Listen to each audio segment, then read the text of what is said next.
share ko po paano po ako magluto ng aking pork mechado.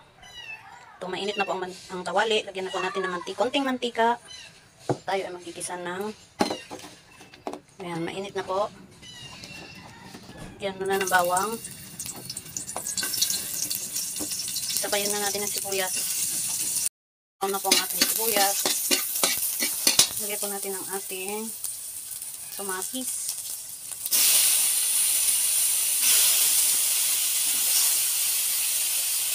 Lagyan po natin konti ang mantika para maluto siya. Lutuin po natin mabuti.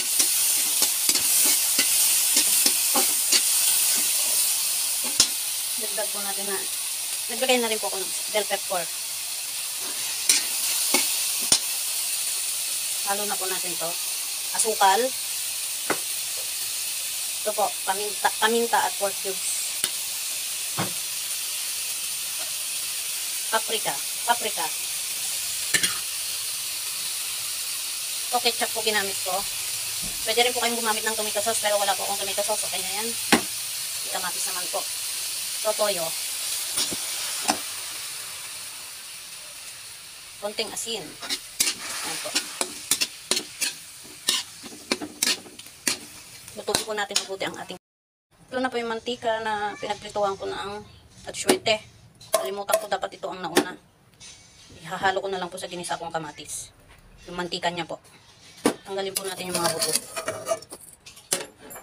At yung mantika na po ang nilalagay natin para mas mabango. Ihalo na po natin yung mantika na pinagprituhan ko sa atsyete. Ito po dapat yung mauna. So nakalimutan ko. Yan po ihalo po natin para mas mabango siya. Lagyan ko na rin po ng laurel. Lutuin po natin yung kamatis. Luto na po ang ating kamatis. Pwede na po natin ihalong ating karne. Baboy. Ang ginamit ko pong baboy yung part po sa malapit sa buntot. Para may konting taba-taba at may buto-buto. Yung ginisa nating baboy. Ayan, nagmamanti-mantika na siya. Para sumot yung ating mga nilagay na ingredients, pampalasa. Ayan po, lagyan po natin ng konting tubig para po siya ay lumambot. Hintayin po natin lumambot. Takpan po muna natin. Po, luto na po ang ating karne. Ilagay na po natin ang kanyang gulay. Ito po carrots, patatas, at bell pepper. Ayan po, bell pepper. Ayan po, patatas. Ayan na po natin lahat.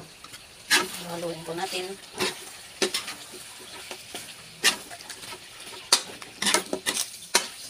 Para po maprito yung patatas, bell pepper, carrots. At ito po, lagay na rin po natin ang ating liver spread.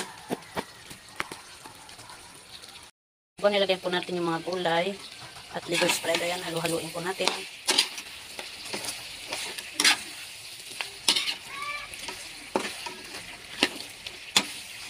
Ayan. Lagyan na po natin ng tubig para may sarsa. Pakuluin hanggang po maluto ang ating gulay.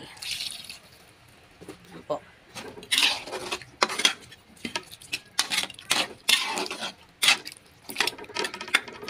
Takpan po natin. At hintayin po natin maluto ang gulay. Ayan po, luto na po ang ating mechadong baboy. Thanks po sa panonood.